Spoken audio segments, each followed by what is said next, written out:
Good day, grade 9 Amethyst. So, for today, kamusta po kayo bago pumunta dito sa school? Kumain po ba kayo or nakapag-relax pa kayo para yung utak natin is maka-attain ng knowledge for today's session? So, bago tayo mag-formally start sa ating session, pwede po kaya mag-lead muna ng ating prayer si Miss Pascual. So, ayan. Ayan, thank you so much, Miss Pascual. So, before we start, check muna natin yung attendance natin kung may absent or perfect attendance tayo for today. Ay, wow, very good. For today, wala tayong absent. So, maganda yun. Lahat ng student is makaka-attain ng knowledge, new knowledge for our today's session. Buksan pa natin dyan. So, ayan, bago po tayo mag-proceed sa ating mismong topic, since may mga ideas na po kayo sa ating mga triangles and types of triangles sa mga topic natin these last few days. So, ayan nga, meron tayo dito, motivation / energizer. Para mas malinaw yung mga natin, mga kalamnan natin, and yung isipan natin sa mga triangles. And at the same time, magalaw-galaw natin yung katawan natin para hindi tayo maantokin sa ating sessions for today. So, sabayan nyo lang si teacher sa ating energizer.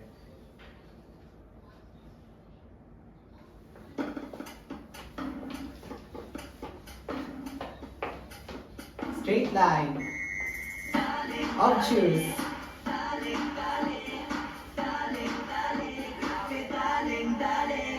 Right triangle. Ang lakas ng dating, ang lakas ng dating, ang lakas ng ganyan.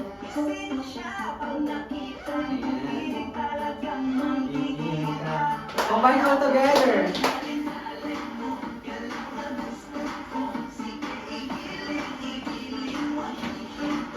Other side.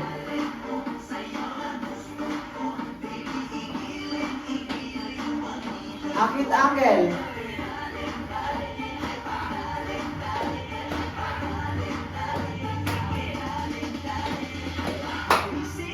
Ayan! Mukhang buhay na tayo sa mga tanong na natin. Ready na ba tayo sa ating topic for today's session? Next po natin dyan is ang ating math rules. So, Miss Alivio, ano nga po ang ating math rules na ginagawa natin before we start our sessions? Ayun, very good. Kailangan natin ng mutual respect and so others para ang ating session is maging makabuluhan. Ayan. Next natin is meron tayong quick review. So, meron ako ditong hinanda na ating pinag-aralan kahapon, which is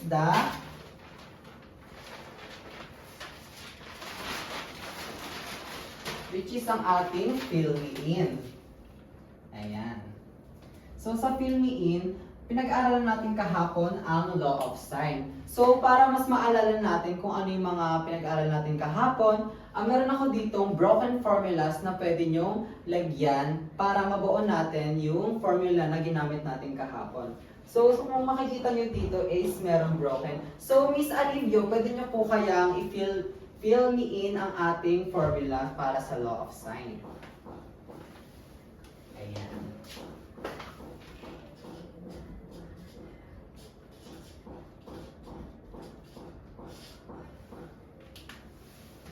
So, ayan, very good. Mukhang nakinig kahapon si Miss Alivio, So, ang ating formula for law of sign is, ang laging numerator natin is ang mga sides, and ang denominator naman natin is yung mga angles. So, paano natin babasahin yung formula, sir? So, ganito yan. Side A over sine A is equal to side B over sine B is equal to side A is equal to sine C. So, ayan, ganyan natin isulat ang law of sign. So, sa law of sign naman, paano natin malalaman na kailan natin gagamitin yung formula ng law of sign? So, di ba napag-aralan din natin kahapon kung kailan and paano natin gagamitin ang law of sign? So, pwede nyo po kayang i-fill me in rin yung ating mga nasa baba na angles and side.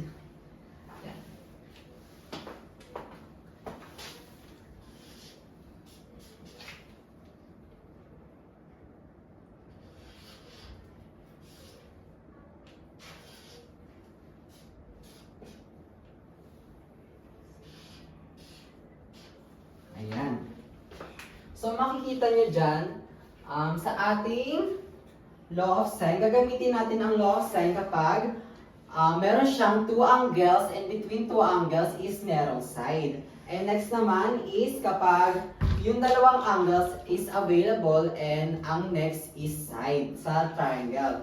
And also, meron na tayo ditong side, side, and angle. So magtataka kayo kung bakit dalawang side and sa dalawang nauna is dalawa yung angle. So tinatawag po natin yan na ambiguous triangle. Kasi minsan, ginagamit din natin ng law of sine sa ambiguous triangle kapag yung two triangle is meron siyang parehas and meron siyang parehas sa side and angles. Ayan. So, next naman tayo. Napag-aralan din natin kahapon ang formula for law of cosine. Ayan. So, sa law of cosine kaya, kung makikita nyo dito is broken din yung ating formula. Sino kaya ang pwede mag-recite para kumpletuhin ang ating broken formula? So, Miss Jeneline, ayun, nag-raise si Miss Jeneline ng kanya. Ayan.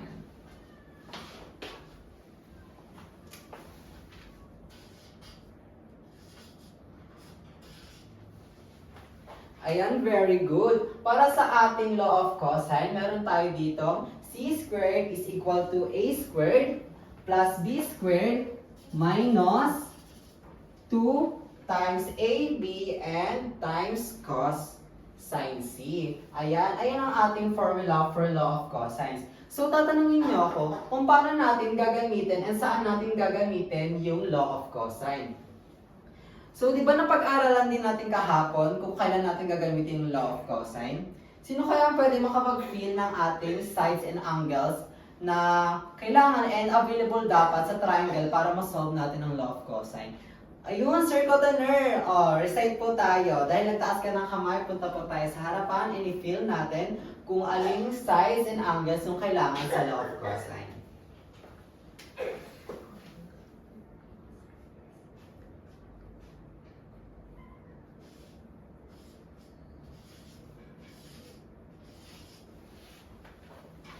Ayan, very good, Mr. Cotoner. So, sa ating law of cosine po, gagamitin natin siya kapag yung triangle is meron siyang two sides and between two sides na yon is merong angle. And also, magagamit din natin ang law of cosines kapag yung three sides is available kahit wala ang mga angles. So, ayan, mukhang nakinig nga kayo sa ating sessions kahapon. So, ready na kayo sa ating lesson. So, before we start sa ating mismong lesson, meron tayo dito mga objectives.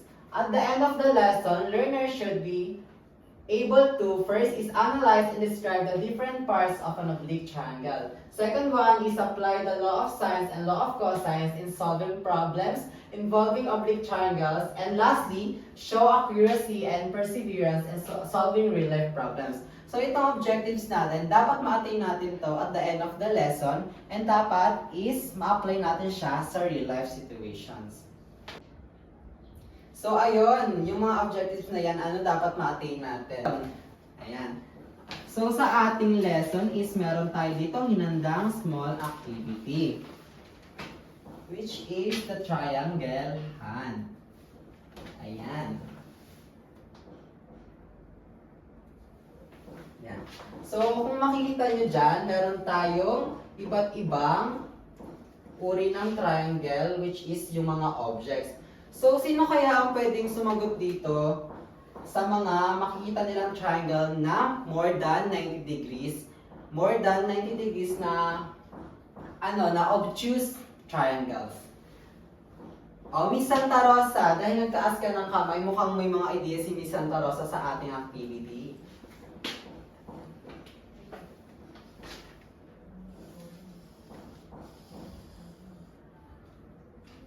Ayan. Ang unang na-encircle ni Miss Santa Rosa is yung hanger. So, tama naman yung hanger, kasi hindi siya 90 degrees. Hindi yung straight yung angle niya. And, obtuse angle din siya. Oblique triangle. Ayan. So, ayun, Miss Pascual, mas gusto rin atang sumagot ni Miss Pascual sa ating activity.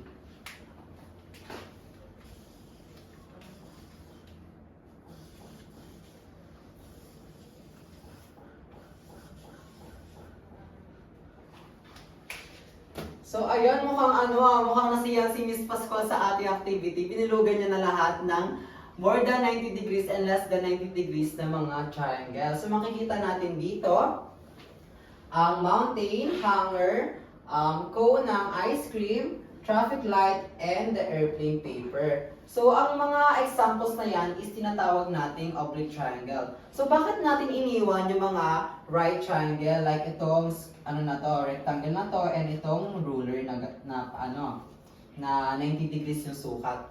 Kasi, ang topic natin for today is may kinalaman sa oblique triangle. And iniwan natin yung right triangle kasi tapos na tayo sa SOHCAHTOA method. So for today, ang gagamitin na natin is law of sine and law of cosine. And paano natin siya gagamitin and paano natin isosolve yung mga real life scenarios gamit yung law of sine and law of cosine. So, ang triangle hunt natin is nagawa na natin, which is tinignan natin, inner circle natin lahat ng mga angles na less than 90 degrees or more than 90 degrees. Ayan. So, kanina pa natin binabanggit, what is an oblique triangle? So, Miss Pascual, can you read what is an oblique triangle? An oblique triangle is a triangle that has no right angle. It can either be an acute triangle. All angles are less than 90 degrees, which is the acute triangle. Or an obtuse triangle. One angle is greater than 90 degrees. So, ayun po yung mga angles na lagpas sa 90 degrees. Yung pumapagano lang po siya. To solve this, we use the law of sine and law of cosine. So, ayun po, di ba sa right triangle, ginagamit natin yung SOHCAHTOA. So, dito sa sa oblique triangles, hindi na natin magagamit yon since para lang yon sa 90 degrees, which is the right triangle. So, ang gagamitin na natin dito is yung law of cosine and the law of sine. Ayan.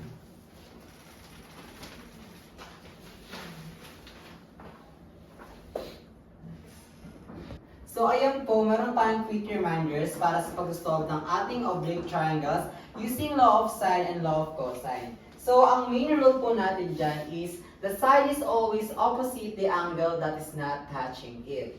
So, ang meaning po niyan is kung nandito ang ating angle, which is angle A, dapat po lagi is capital letter po siya. And yung opposite side niya po is, ayun po yung side A, which is small letter naman po ng A. At ganoon din po sa angle B and the angle C. Yung opposite side po nila is ayun po ang kanilang respective sides. Ayan. I-visualize naman po natin. So, ang next po natin is meaning guide. So, sa side A po natin, gaya po ng sabi ko kanina, kung ano po yung corresponding side po niya is ayun po ang ating angle and so on the others po. Ayan. So, para makapag-solve na po tayo ng ating examples ng oblique triangles, meron tayo dito mga scenarios. Ang first scenarios po natin dyan is, ayan. Ashley and Cez are standing 5 meters apart. They both look up at balloon located at point C. The angle formed by Ashley's line of sight to the balloon is 63. And the angle formed by Cez's lines of sight is 51 degree. What is the distance from Cez to the balloon? So para po mas ma-visualize natin itong scenario na to, let me draw po muna yung triangle and ilagay natin yung given po. So let's say Ashley is the angle A. And it is 63 degrees. And the angle formed by Cez's line of sight is 51 degrees. So let's say that Cez's line is the angle B, which is equivalent to 51 degrees. Ayan. So what is the distance from Cez to the balloon?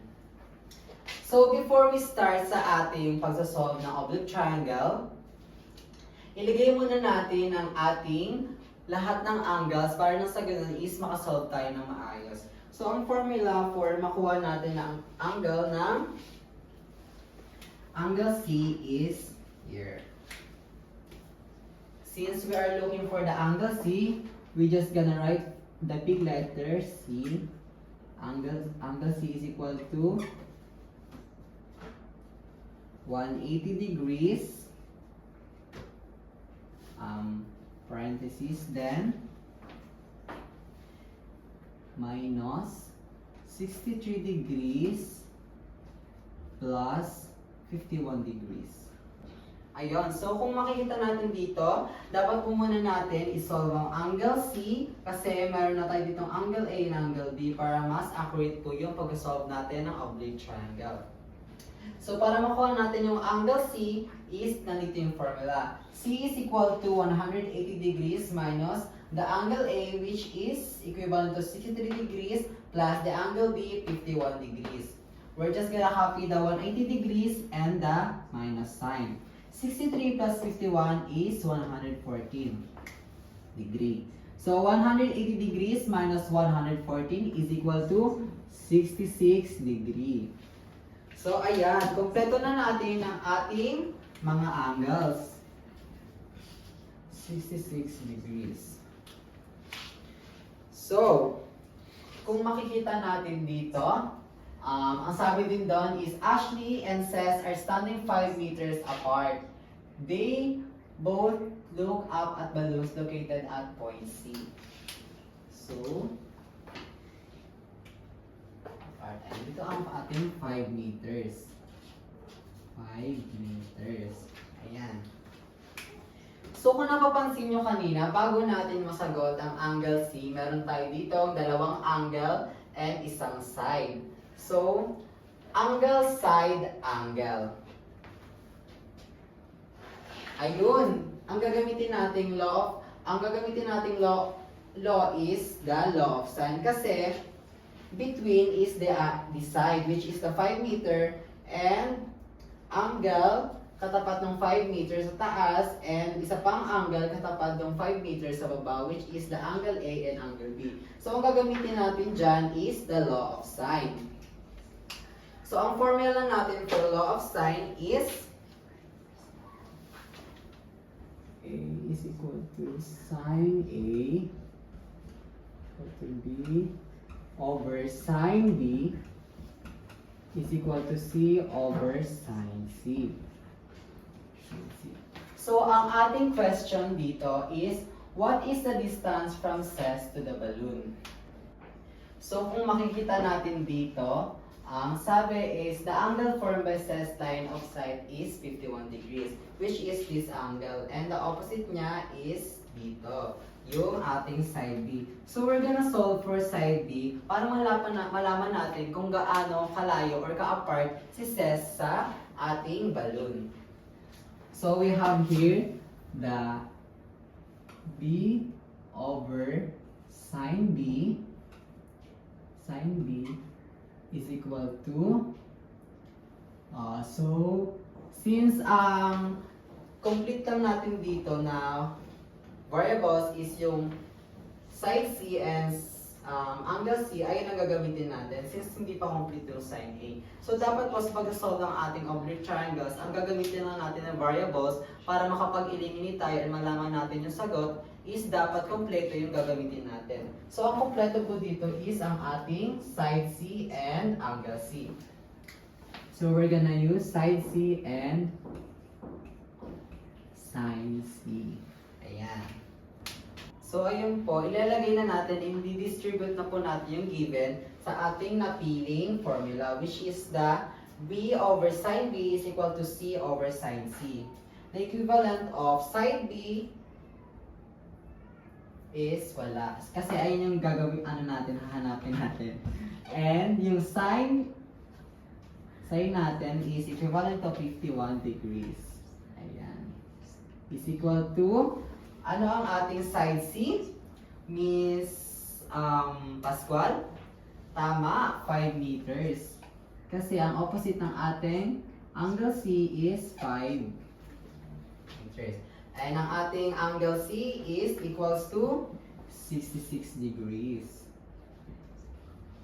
66 degrees. Ayan. So, para ma-solve natin ito, we're gonna use the cross method. Ganyan. So, B times sine Sine 66 is 66 degrees is equal to 5 times sine 51 degrees is equal to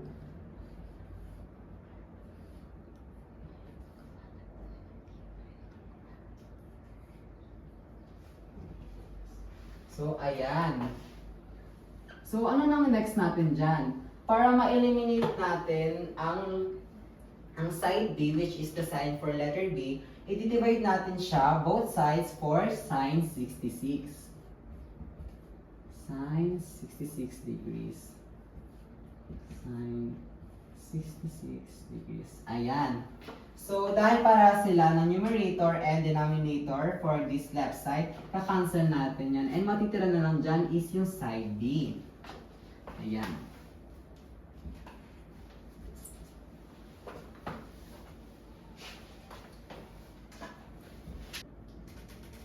So, since na-cancel na natin ang sine 66, which is dinivide natin siya for both, kakancel na natin yan, ang sine 66. And matitira na lang dyan is the side B is equal to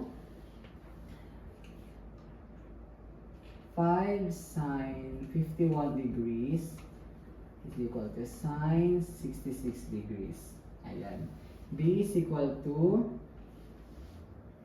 para ma-solve natin yan, we're just gonna use a cycle po, para mas mapadali tayo. So, using cycle, 5 sine 51 divided by sine 66 is equal to 4.25. So, ang ating equivalent ng side B is 4.25 meters. So, ayan. Ayan po ang ating sagot for side B using the law of sine. 4.25 meters. So, since kompleto na po natin ang side B and side C, ang gagawin na lang po natin is ang side A. So, bakit natin kailangan hanapin ang side A? Siyempre, para malaman din natin kung gaano kalayo or gaano yung apart ni Ashley sa ating balloon. Kasi nasolve na natin yung apart ni Seth sa balloon. Para mas clarify yung ating oblique triangle. So, sir, pwede po bang gamitin yung yung A sin A and B sin B and C sin C kapag kumpleto na? Yes, kahit anong gamitin natin dyan, basta makapag-derive tayo sa ating answers. So, ang hanapin na lang natin is yung side A. So, kailangan natin siya dito. Side A over sine A.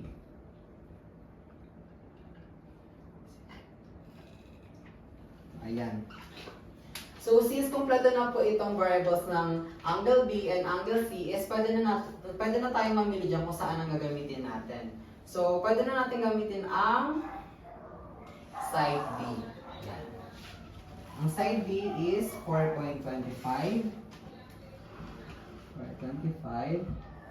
And ang ating sine B is 51 degrees. Pero para mas maganda ang ating flow, ang gagamitin na lang natin dyan is yung angle C and side C.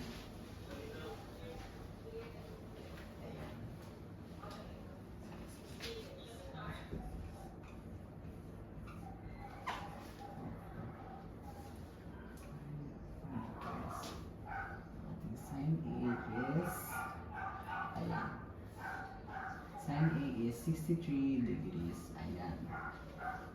So, ang next step natin dyan is cross multiply. So, 5 times sine 63 is 5 sine 63 degrees is equal to A times sine 66 degrees is A sine 66 degrees. So, gaya ng ginawa natin kanina para ma-eliminate natin yung ito and matira na lang dyan is yung side A is i-divide natin siya sa katabi ng side A, which is the sine 66 degrees from both sides. Sine 60 degrees. So, ayan. Bali, maka-cancel out na tong sine 66 degrees. And ang matitira na nandyan is yung side A. Is equal to 5 sine 63 degrees over sine 66. Para mas mapadali ang ating process, gagamit ko ulit tayo ng ating cycle. Ayan. 5 sine 63 divided by sine 66 is equal to 4.876. Since 6 ang katabi ng 7, i-round off na lang po natin ito. So, magiging 4.88. 4.88. Ayan. So, ayan na po. Ang ating side A. 4.88 meters. 4.88 meters. So, ayan. So, nasagot naman po natin ang first scenario, which is the Ashley and Cess are standing 5 meters apart. And ang question is, what is the distance from Cess to the balloon? Since angle B si balloon, since angle B si Cess, and ito ang balloon, ang apart niya is 4.25 meters. And para mas clarify tayo, sinolve din natin ang apart ni Ashley sa ating balloon, which is the 4.88 meters. So, ganyan po mag-solve sa ating law of sine. So, paano naman tayo mag-solve sa law of cosine? Ayan. Since proceed na tayo sa ating scenario 2, tapos na natin ang scenario 1 na gamit ang law of sine. Ayan. Ito naman tayo sa law of cosine. So, ang problem dito is, two ships leave the same port at the same time. Ship A travels north at 12 kilometers, which is this. The opposite side of angle is 12 kilometers, which is the side A. And the other one, ship B travels east at 16 kilometers per hour. Ayan, ito ang ating angle B, and ito ang side B. Ito ang ating 16 kilometer. So, how apart are they after 2 hours? So, kung makikita natin dito, let's say this angle C is 90 degrees. Ayan. Oblique ka rin yan. So, ang ating given is side angle side. So, kung makikita nyo sa ating law of sine, alin ang ating gagamitin dyan? Ay, law of cosine. Alin ang ating gagamitin? Siyempre, itong number 1, which is the side angle side. Kasi kung makikita natin dito, magkakatabi ang side angle side. Ayan. So, ang tanong, how far apart are they after 2 hours? So, itong dalawa na to, apart siya from angle A and angle B. So, ang natitira na nandyan is yung side C. So, we're looking for side C. Ang gagamitin natin dyan is kagaya nito for the law of cosine, which is the C squared is equal to A squared plus B squared minus 2 times side A and side B times cos C. Ayan. So, i-distribute na po natin yung mga given. Since ang hinahanap natin is ang C squared, lagyan natin dyan. And equivalent ang ating A squared is 12 kilometers. 12 kilometers. And ang ating B squared is 16 kilometers. Since ang hinahanap natin dyan is 2 hours, kasi 1 hour lang yung apart nila. So, para mas malaman natin and accurate natin masagot, is i-times natin sa 2 since 2 hours ang hinahanap. 12 times 2 equals 24 kilometers per hour. And the other one, 16 times 2 is equal to 32 kilometers per hour. Kilometers per hour. Ayan. So, ayan, i-distribute na po natin yung mga given. Yung A squared natin is naging 24. 24 squared. Plus, ang ating B is 16 squared. Minus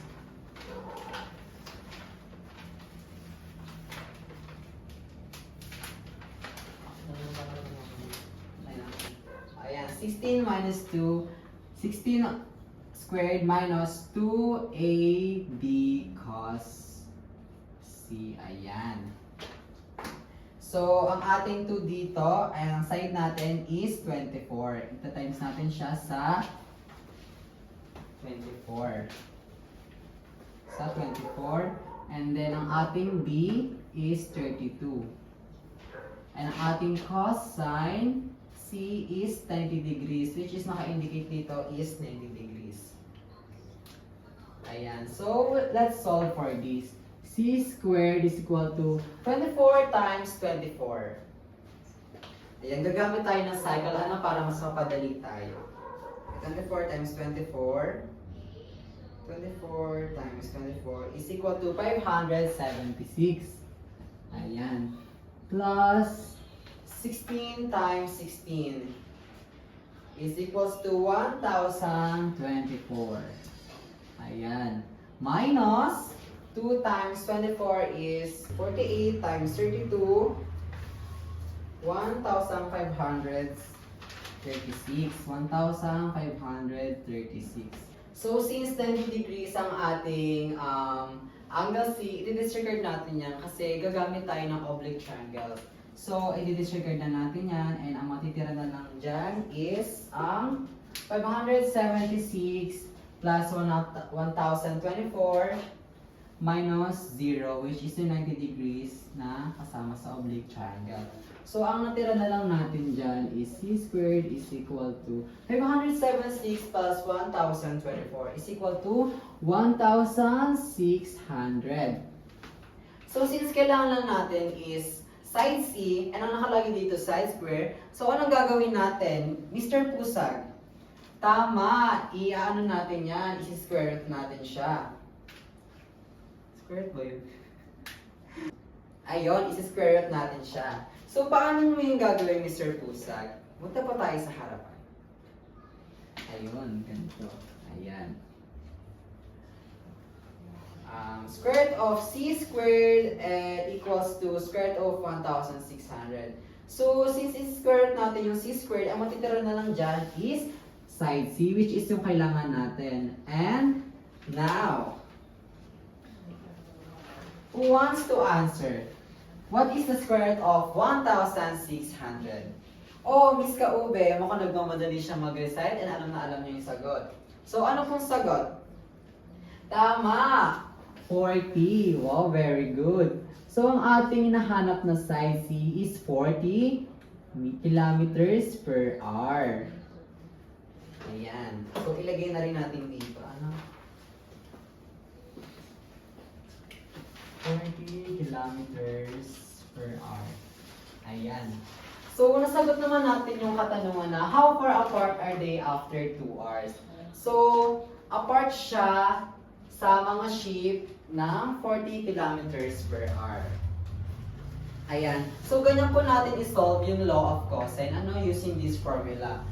C squared is equal to A squared plus B squared minus 2A times 2AB cos sine C. Pero kapag ang hinahanap naman natin is yung side A, ang gagawin natin dyan is side A squared is equal to B squared plus C squared minus 2B C is equal to cos, which is yung hinahanap natin na side A, yung opposite niya is cosine A. Ganun lang po siya. I-distribute lang po natin yung mga given para ma-solve natin yung hinahanap natin using the law of cosine. So, ayun lang po yung sa ating scenario number 2. So, may clarification po kaya tayo and katanungan po sa ating lesson. Mukhang nagas naman po natin kasi pinag-aralan naman po natin yung formula kahapon ng law of sine and law of cosine. Ayan. Next po natin dyan is magkakaroon tayo ng group activity. Cut. Pwede na yan. So now, proceed po tayo sa ating group activity since wala na po tayong questions and clarifications. So here's our general instructions. The class will be divided into 4 groups using the given scenario above as your reference. Each group will perform a specific task based on your assigned role. Please be guided with the scoring rubrics below. You have 10 minutes to work and 2 minutes to represent. So ito po yung mga groupings po natin and 4 po ito. Naka-indicate na po dito ang ating gagawin. And also, nandito na rin po ang ating criteria and rubrics po na susundin para po makakuha tayo ng good grades or perfect score po. So for group 1 po, ayan. So for group 1 po natin is i-report po natin yung scenario po. Which is, ayan, naka-indicate po dyan yung ating scenario. And the same scenario po para sa group 2 is i-visualize po natin and i-draw po natin yung triangle po. Ayan. So also po for group 3, same scenario pa rin po pero dito naman po sa group 3 is i-ano po natin siya, isosolve po natin yung triangle na may problem po. Using logical and mathematics po. Sundin na lang po natin yung criteria para po maka-perfect tayo ng score. And lastly po, for creative po naman, para mas maengganyo po tayo sa ating group 4 is, gagawa natin ng musical yung ating scenario po na pangkalahatan pong scenario, which is yung 1 scenario. And sa musical naman po, pwede po kayong gumawa ng yell dyan or music na may dance po or interpretative dance po kung ano po yung gusto niyo basta po connected po siya sa musical. So ayun po, any clarification po, questions, punta lang po kayo sa akin sa harapan para po ma-provide natin kayo ng kasagutan and magawa po natin ng tama ang ating group activity. Go. So ayan, nakita naman natin sa group 1, ang galing nila mag-report sa harap, very concise and clear yung mga problems na binigyan natin sa kanila is na-explain nila sa harapan. Ayun, palakpakan naman po natin sila. And next naman is sa visualize po ng group 2, na-draw naman po nila ng maayos yung triangle, kaya mas nakita natin kung ano talaga yung binivisualize yung problem. Ayan. Very good, palakpakan din po natin sila. And also, yung sa group 3 naman po, grabe yung pagsasolve nila, very accurate and details po yung mga answer nila. Kaya nakapag-derive sila sa tamang sagot and napunan nila na kasagutan yung ating problem sa ating scenario. And lastly, sa ating musical po, sa group 4, ang galing po, may mga tono po yung kanta nila sa mga kasagutan. Hindi lang po sila basta-basta matalino sa math problem po and sa math solving. Sagon po nila to ng kanta. Wow, grabe talaga ang mga future teachers. Grabe. Ayan, praise po natin sila, bigyan po natin sila ng round of applause. And also sa ating lahat po, na-appreciate po ko po ang ating mga cooperation kasi nakikita po natin na na nag-engage po kayo lahat and may natututunan po kayo sa ating lesson. Kaya ayun po, thank you so much po sa ating munting presentation for today's session. So, ayun po, wala naman po kayong mga clarification or questions po. Kung meron naman po is raise your hands na lang po para sa ating quiz mamaya. So, any questions po? Baka mamaya kapag quiz time, tsaka na lang ako tanungin. So, ball po yun kasi kapag quiz time po is sarili nyo na pong sagot iyon. So, any questions po? Ayun, wala naman. So, kung wala na, proceed na tayo sa ating quiz time. Ayun, since tapos na tayo sa ating mga quiz, parang ang bilis nyo sumugot, parang madali lang sa inyo na yung topic, madali lang napasok nyo sa utak. So, iscan ko lang po ang ating mga scores, para mabigay ko agad sa inyo yung mga scores po ninyo. Wow! Halos walang mali. Scan.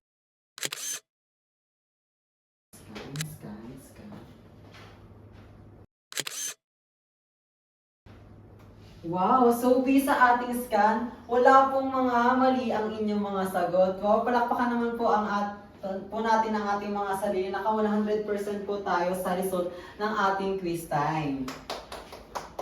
Ayun po, Dahil dyan, you all did a good work po. Kasi ang result natin is perfectly perfect. Ayan. So, sa tingin ko po is marami naman po kayo natututunan and wala po kayong na-miss na details po. Kasi sa quiz pa lang is perfect na po kayo. Ayan.